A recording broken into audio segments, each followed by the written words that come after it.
Hi, I'm just finishing up a row here of the meander. I wanted to show you how to go on down to do the next row. There have been a lot of requests asking for that, so I'm just going to show you how that works. So I'm just going to go ahead and continue. I'm stitching here to the white line.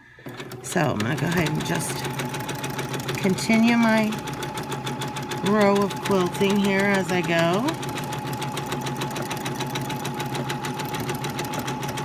So if my sewing area looks a little different, that's because we're actually doing the video here from our hotel in Sierra Vista, Arizona. So I'm making do with what we have in order to get some work done while we're waiting for our teaching event to start on Monday. So I'm just going to go ahead and finish this pass, stop, needle down, and twist.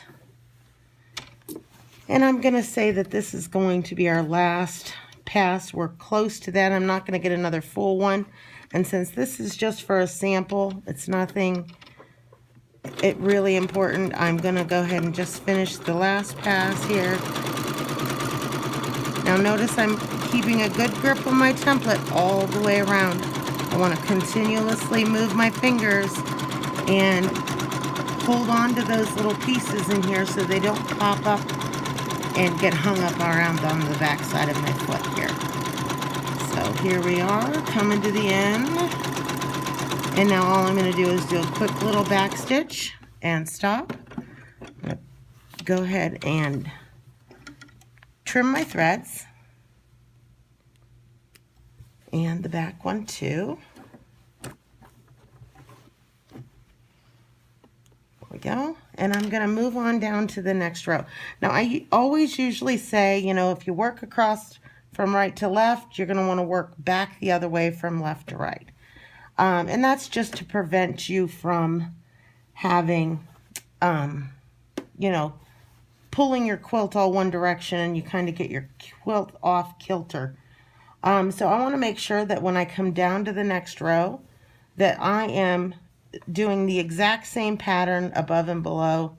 So I've got my little dog bone part here and this section, they match. So I'm going to go ahead and stick this right underneath, and what I want to do is actually make sure that when I'm doing this that I'm not crossing any of those paths, but I don't want to be down too far as to leave a gap. Okay, so I'm going to put this up so that the edge of the opening here where my foot goes through is right on the edge of that stitch line. So pull that down so it's right on the edge of that stitch line, because I don't want to cross over, but I want it to be close enough and nested up in there so that I don't have to worry about it looking like I stitched it out in rows. So I'm going to go ahead and put my foot back down in the groove there. I'm going to needle down. I lost my tail, and needle up. See if I can pull my bobbin thread up to the top here.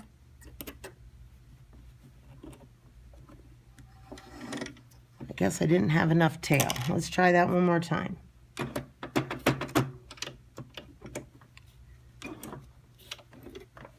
There we go.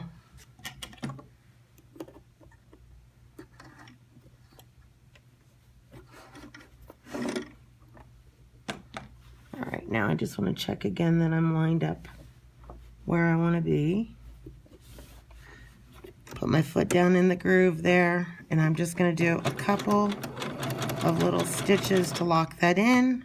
Stop, needle down, trim those threads, and as I go back across, I'm just making sure that those are lined up right at the bottom of that stitch line. That's all I'm doing. So here we go. Now be sure you're supporting your template as you're moving along here.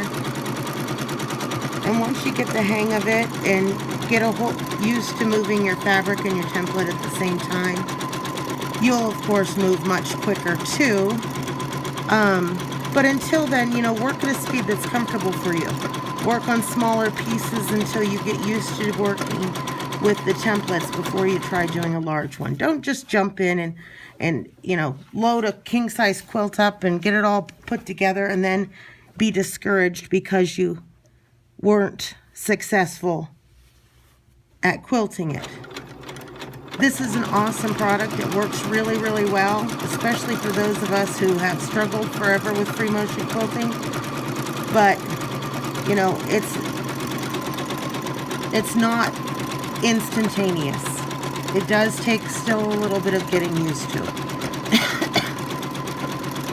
So I'm going to go ahead here and turn again. And I'm going to do one more, and then I'm going to show you what this looks like so you can see what I'm talking about with the nesting and how it doesn't look like you stitched it in rows. You know, we want everyone to think we know what we're doing, so fake it till you make it, I always say.